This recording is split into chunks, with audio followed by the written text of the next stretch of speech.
ಮಹಿಳಾ ಸಿಬ್ಬಂದಿಗಳು ಒಂದು ಪತ್ರ ಬರೀತಾರೆ ಸರ್, ನಮಗೆ ರಕ್ಷಣೆ ಕೊಡಿ, ಓರ್ವ ಪೊಲೀಸ್ ಅಧಿಕಾರಿ ನಮ್ಮ ಮೇಲೆ ಲೈಂಗಿಕ ಕಿರುಕುಳ ಮಾಡ್ತಾರೆ ಅಂತೇಳಿ ರಾತ್ರಿ ನಿಮ್ಮ ಮೇಲಾಧಿಕಾರಿಗಳು ಹೋಗ್ತಾರೆ, ಕ್ಲೀನ್ ಚಿಟ್ ಕೊಡುವಂಥ ಕೆಲಸ ಮಾಡ್ತಾರೆ. ನಂತರ ಅದೇ ಪೊಲೀಸ್ ಅಧಿಕಾರಿ ವಿರುದ್ಧ ಅಕ್ಟೋಬರಲ್ಲಿ ಅವರು ಮಹಿಳೆ ಪತ್ರ ಬರೀತಾಳೆ, ನನಗೆ ಲೈಂಗಿಕ ಕಿರುಕುಳ ಇದೆ, ಬೇಕಾದಂಥ ದಾಖಲೆಗಳನ್ನ ಈಗಾಗಲೇ ಸಲ್ಲಿಕೆ ಮಾಡಿದ್ದೀನಿ, ಆದರೂ ನನಗೆ ನ್ಯಾಯ ಕೊಡಿಸ್ತಿಲ್ಲ ಅಂತ.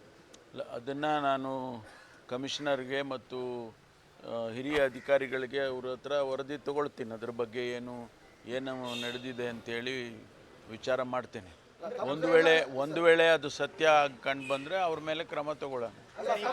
ಅವರೇ ಹೇಳ್ತಾರೆ ಸರ್, ನಾವು ಏನು ತಪ್ಪಾಗಿಲ್ಲ, ಯಾವುದೇ ರೀತಿಯ ಇಲ್ಲಿ ಏನೂ ಆಗಿಲ್ಲ ಅಂತ ಹೇಳ್ತಾರೆ. ಮತ್ತು ರೂಲ್ ನಂಬರ್ ಅವರೇ ಕೊಟ್ಟು ಬರ್ತಾರೆ ಸರ್, ತಪ್ಪಾಗಿಲ್ಲ ಅಂದರೆ ಅದೇ ವಿಚಾರ ಮಾಡ್ತೀನಿ. ನೀವು ಹೇಳಿದ್ದು ಒಳ್ಳೆಯದಾಗಿದೆ, ವಿಚಾರ ಮಾಡೋಣ.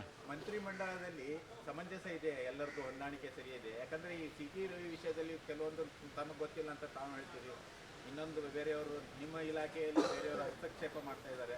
ಇದರ ಬಗ್ಗೆ ನೋಡಿದರೆ ಒಟ್ಟಾರೆ ಮಂತ್ರಿಮಂಡಲದಲ್ಲಿ ಏನಾದರೂ ಸರಿ ಇದೆಯೋ ಇಲ್ಲ ಅನ್ನುವಂಥ ಸಮಸ್ಯೆ ನೋಡಿ. ಪೊಲೀಸ್ ಇಲಾಖೆ ಬಹಳ ಜವಾಬ್ದಾರಿಯುತವಾದಂಥ ಇಲಾಖೆ.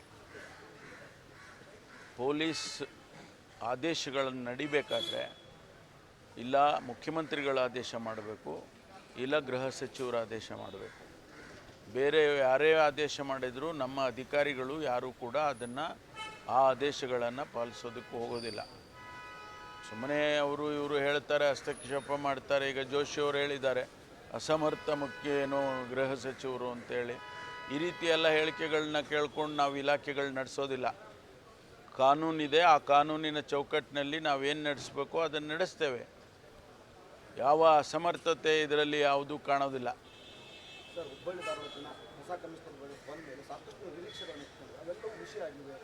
ಮರು ಲಾರಿಗಳು ಎಚ್ಚೆತ್ತವಾಗಿ ಹೋರಾಡ್ತಿವೆ, ಇಸ್ಪೇಟ್ ಅಡ್ಡಿಗಳು, ಹವಾಲಾದಂಗೆ ಯಾವುದೂ ಸಹ ಇಲ್ಲಿ ಅಂತ ಕೈ ನಾನು ಅದನ್ನೆಲ್ಲ ರಿವ್ಯೂ ಮಾಡ್ತೇನೆ. ಹೇಗಿದ್ರೂ ಬಂದಿದ್ದೇನಲ್ಲ, ನಾನು ರಿವ್ಯೂ ಮಾಡ್ತೇನೆ. ಅದರಲ್ಲೇನು ತಪ್ಪುಗಳು ಕಂಡು ಬಂದಿದ್ರೆ ಅದನ್ನ ಸರಿ ಮಾಡೋಣ. Thank you sir.